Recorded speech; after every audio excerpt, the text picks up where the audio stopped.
Welcome to Layer the Alchemist, where we discuss all things heavy metal and hard rock. On today's episode, another in my series of heavy thoughts. This is where I take a moment to talk about something that's been on my mind or that I've been thinking about.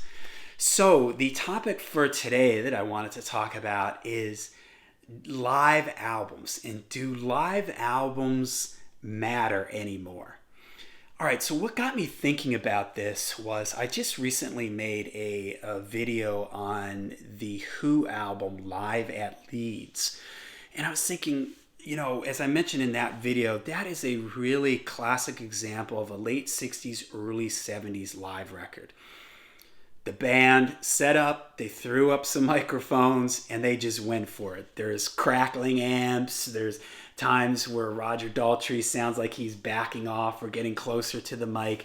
But that's the way they did live albums back then. You go back to, Cream, Deep Purple. They were really just live.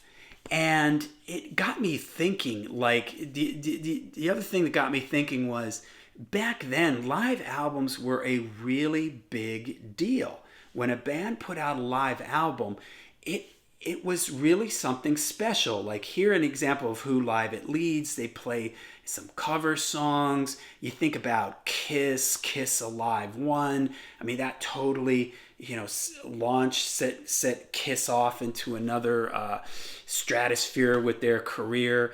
Alive 2, Cheap Trick at Budokan, UFO Strangers in the Night, Thin Lizzy Live and Dangerous. I've covered a lot of these albums in my Legendary Live series. And it got me thinking, back then when a band released a live album, it was really, really something special. And a lot of times a live album, when it was timed right, it could sometimes be an album that really became a big seller for the band. Judas Priest, Unleashed in the East. These were all albums, Cheap Trick, Budokan, that's Kiss, Alive 1 and Alive 2, that took the bands to like a whole nother level. And I would say that even going into the 80s, live albums were still really important. Like, I remember when Iron Maiden's Live After Death came out, or Priest Live, or Black Sabbath Live Evil. These were all, I was really excited, and these were really big things. You had the band. I always loved hearing bands play songs a little bit differently live, or maybe you got to hear, if the stuff had a lot of guitars in it on the studio record, you got to hear how they pulled this off in a live setting. And usually the band, the songs maybe had a little more energy to them, or it was just a great way to have all your favorite songs in one spot. And I thought, after the 80s, live albums, do they mean anything anymore? And it got me thinking, when I reviewed the latest Iron Maiden live album, the Live in Mexico City, I commented in that video, Iron Maiden, they release so many live albums that it's hard to get excited about it.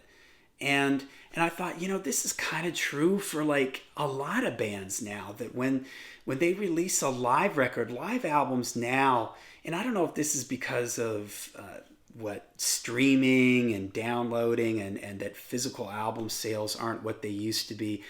Live albums now are just kind of, I don't want to say an afterthought, but it seems like it's something easy for a band to do now, and it just sort of put it out, and whatever happens with it happens. Like when DVDs were still popular and people were buying DVDs, there was a little bit of excitement around them, and the live album often went with the DVD. But now it's kind of like live albums come out and you're just kind of okay. It's not something like you're sitting there oh, this band's getting ready to release a live album and you're waiting months and months for it. They just sort of happen. And I don't know why they're not as exciting as they used to be. I mean, I have a couple theories. One of them is that at this point now, so many bands release so many live records that it, like Iron Maiden, it takes away from the special nature and the excitement of a live record. Let's face it, when you have so many of them, and when you've got so many live versions of Number of the Beast and Run to the Hills and all that stuff, it's really hard to get excited when yet another live version of those songs comes out. The other thing is that I think, and maybe this started, and this is just totally off the top of my head, that maybe when live albums became a thing in the 70s, in the late 70s, when like Frampton Comes Alive came out, and it was this massive selling record, I think maybe some bands started to become a little bit more self-conscious when they were releasing these live albums. And whereas in the late 60s and early 70s, bands just went up, played, they recorded a couple shows, they sat down, they listened and found picked songs that sounded the best from those shows, and they just put it on a record.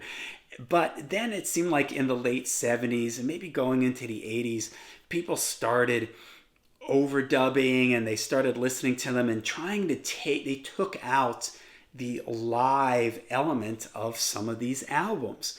And they started to lose sort of that special feel to them. So, like, on that Who record where you've got crackling amps, and there's a free live album. I think it's just called Free Live. I forget what it's called now. But Paul Kossoff's guitar, like in the first song, I forget what the first song is on it. It might be like All Right Now or something, one of those like big hit songs. I think that's a Free song. But his guitar is just like totally cutting out. Like he's playing the main riff, and it's like cutting in and out, and it drops out like for like big sections of the song, and they just left it in there because that's the way they did live albums back then. They say, hey, this song felt good. It was a great performance outside of the guitar cutting out for 10, 15 seconds at a pop. Sometimes they just didn't care back then. And to me, that made those albums special because it felt more like a real live document. And when bands started going in and they started like overdubbing and fixing things and adding things, it loses some of that special live feel to me. And so I think that also took away some of the energy and excitement from live records. And also when another thing too now is that when bands play live now, it is so so structured. Back in the late 60s and 70s, you think of Cream. Like, Cream just got up there and they just jammed. Or Led Zeppelin. Led Zeppelin's another example. Like, you hear stories of their manager, Peter Grant, like the band just going over. They're still playing. And the venue is like going crazy. The venue owner is going crazy, and Grant's just sitting there handing the guy thousands of dollars, like, okay, here you go, just let him play. But that's the way they did things back then. They just got up, and if they felt like Dazed and Confused could be 30 minutes one night, it could be 20 minutes another night, Moby Dick could go on a little bit longer. That's the way bands did things, but it made it special then because you never knew. Each live performance was a little different. It was a little special. They did different things. The solos were a little different. The feel, the way they played was a little bit different. And that added a real exciting element to the live atmosphere back then. And then when you captured that on record, even though there may be, you think of like The Song Remains the Same, that the soundtrack to the movie, that album, is it the tightest performance in the world? No. But, it captures a moment in time, and that makes it, for me, it makes it special. I wouldn't have liked it if they went back in and overdubbed guitars and fixed all the quote mistakes. It would have sucked the life out of it. And I think a lot of modern live recordings and the way a lot of bands play live now, it is so structured. They have their sets down to like the minute. And some of that is unions and the way things are nowadays. A band just can't roll in and just play for however long they want. It's, it's just different now. But I miss that. I miss when bands were a little bit more, took chances more, and were more experimental with their set lists. You'll hear me mention this some of my other videos, that often bands, they have a set list that they play through the whole tour. They don't experiment or try anything. And so that, when then it gets transferred over onto a live album, the band is it's so structured that it lacks sort of that live spontaneous element that a lot of bands used to have in the 60s and the late 60s and the 70s. And the other thing is that way too many bands now, and this is really more of like with modern bands, where they have backing tracks. And this is a problem that I have with later era Rush. My favorite live Rush album is All the World's a Stage, and then next, Exit Stage Left. And I love those records because it was before they started using all these sequencers and everything, and computers. And I know that it's really the three of them and they're triggering this stuff themselves. But to me, people will often will say like, oh, Rush, they're great. They sound exactly like the record. Well, for me, I want them to sound a little different than the record. I think of All the World's a Stage, their first live record, and that album really gives those songs that they cover from like Fly By Night and Crest of Steel, gives those songs a different feel and a different vibe to them. And it really just feels like a band just rocking out and jamming on stage. I think as time went on, Rush and too many other bands, they got sort of tied in and locked in with, sequencers and triggering things and people playing off stage. And it's like, man, the Rolling Stones, like for instance, you listen to later era Rolling Stones recordings, and there's so many like side people that it just, and I know it fills out the sound, but I would just prefer it to be raw. And just I don't care if you're not getting all the overdubs and everything that were on the studio records. Who cares? This is the live version. I want to hear it different. I don't care if it's a little more stripped down. To me, that makes it more special.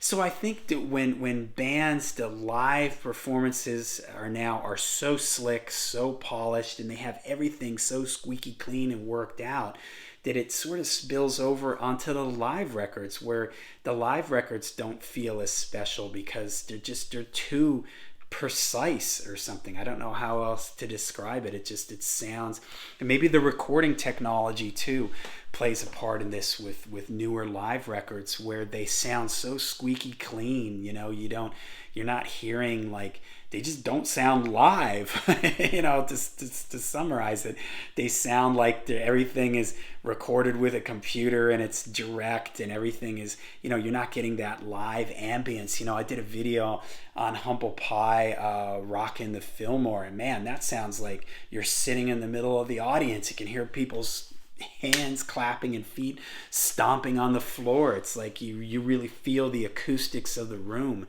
And I think a lot of modern live records, they don't have that. So it's really a shame, because live records used to really be something special, and it was something that you really looked forward to. I used to really get excited about, and it was something that was a real a special place in a band's catalog. And it seems like it's lost something. It just doesn't, live albums, they just don't mean it as much anymore. And I'm not 100% sure why. I think for some of the reasons that I mentioned in this. So I don't know. Maybe I remember Ghost put out a live album that I thought was really good, and it had a real kind of old school feel to it, which made it feel like a classic live album.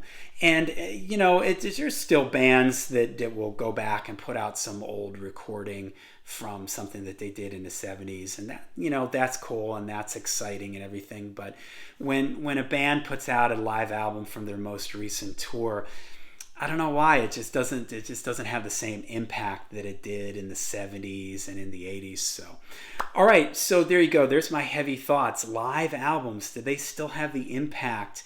Are they still as special as they used to be in the late 60s and the 70s and the 80s? Let me know what you think in the comments. Do you still get excited about live records? How did you feel about live records when they came out from your favorite bands, in the 70s and the 80s? What were your feelings when you heard them? And maybe another thing too is that now this just popped into my head here. Here's heavy thoughts. I'm just flowing here. This isn't scripted out. Maybe too it's that you can turn on YouTube and go on the internet and you can just hear live recordings all over YouTube. As soon as a band plays live, by the time you get home from the concert, it's already on YouTube. So there isn't that special element of like, man, I wonder what this band sounds like live. I can't wait to hear this song. What does this song sound like live? Well, you just go on YouTube now and you hear these bands, practically every live performance they've done.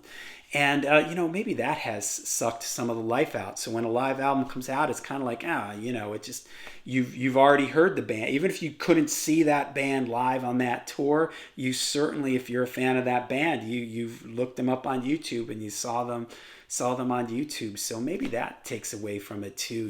The internet and technology, YouTube, and all that. So I don't know. Let me know what you think in the comments. What do live albums still mean something to you? What are when you were younger, in the 70s and the 80s or wherever, it doesn't matter if you're a younger person, the live albums that you heard, did they mean something to you? Were you a fan of live albums? And are you still a fan of live albums, or have they lost something for you, kind of like they've lost something for me? So all right, let me know in the comments what your thoughts on this subject. Make sure you hit like and subscribe. Till we see you again, and make sure you stay heavy, stay metal.